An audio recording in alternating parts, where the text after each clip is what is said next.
In the previous video where we created the letter A puzzle, I told you that after the puzzle was created, I would usually read a book with the children that had that focus letter in the title of the book. So in this video, I just wanted to quickly go over some of the titles that we've used in story times that have worked well for us. I would love it if you would leave in the comments title suggestions that you would include for the letter A. And we're talking about the short sound of letter A, so A in apple. So the first book I wanted to share with you is the Three Bears ABC, an alphabet book. I love the illustrations in this book, as well as the fact that the story is told through the alphabet. So here's an example. F is for forest. While the porridge cooled, the bears walked in the forest, where they sniffed fragrant flowers. G is for girl, a girl named Goldilocks.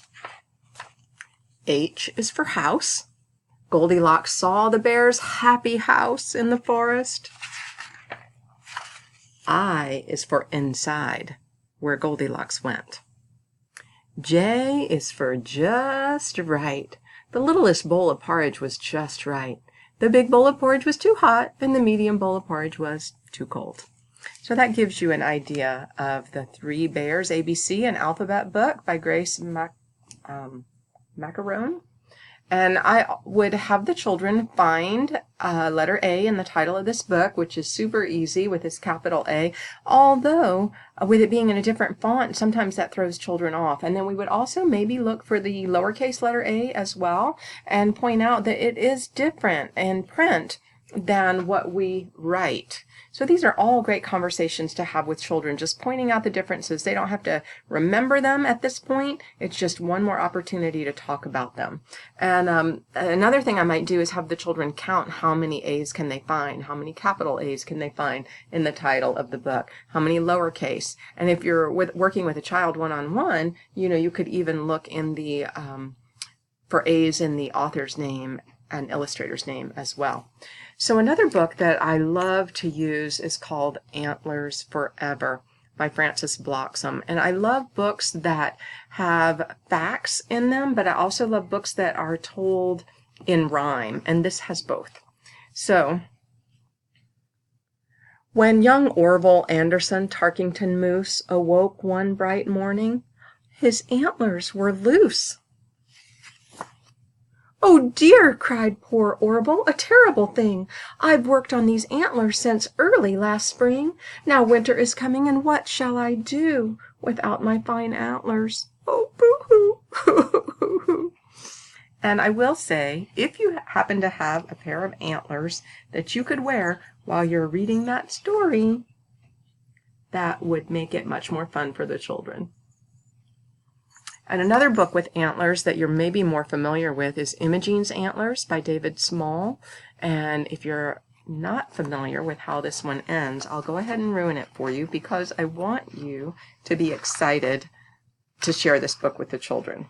So Imogene goes to bed after the whole book has been talking about the antlers that she has. On Friday when Imogene woke up, the antlers had disappeared. When she came down to breakfast, the family was overjoyed to see her back to normal. Until she came into the room. I love that surprise ending. And again, with each book that we share, we would ask the children to help us find the letter A in the title of that book or even in the author's name. So obviously I'm going to share several titles with you, but we only use 2 or 3 in the story time. I also love the book Agate. The subtitle is What Good is a Moose? And I love the watercolor pictures in here.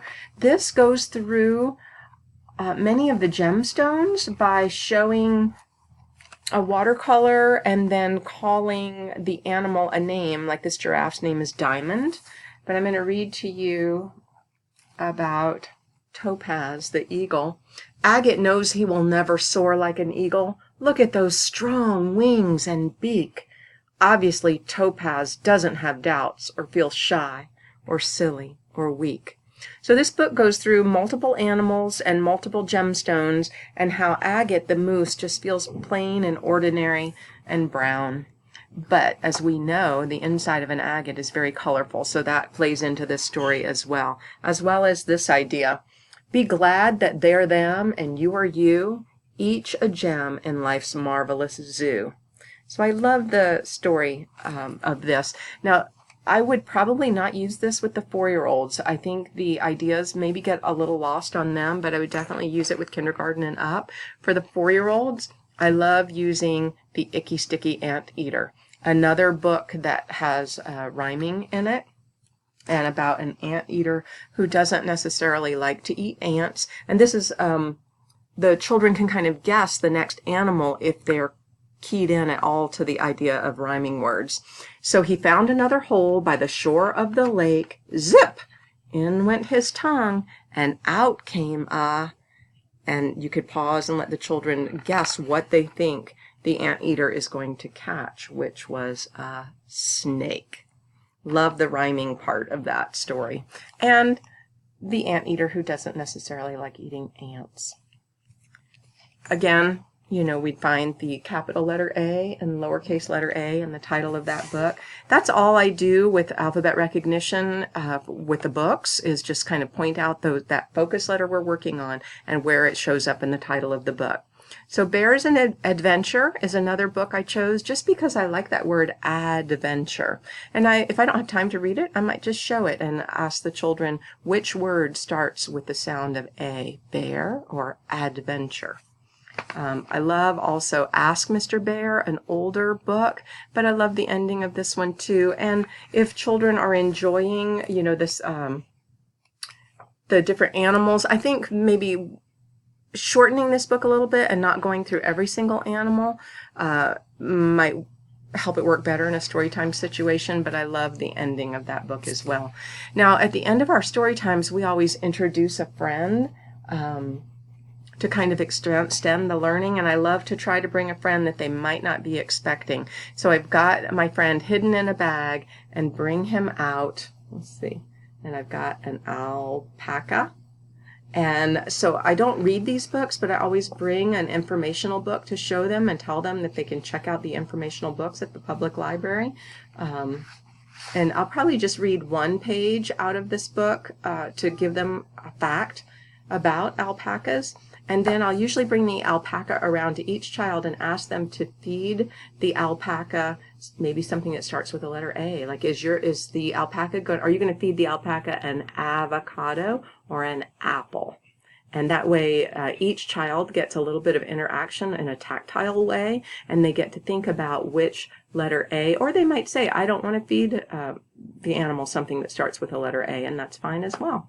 So I hope those ideas of books to share with children to extend the idea of A, the shape and sound of the letter A, I hope that's helpful for you. And I will link to some activity ideas in the next video that we use in between each book that we share. So again, if you have any suggestions of how we can improve this or make it better, please leave those suggestions in the comment below. It helps us and the community. If you enjoyed this video or found it helpful in any way, give us a thumbs up. We would appreciate that. If you have other title suggestions, we would really appreciate that as well. Always looking for new books for each letter of the alphabet, and you guys are a great resource for that. And we appreciate you taking the time to watch. And in the words of Tigger, ta-ta for now.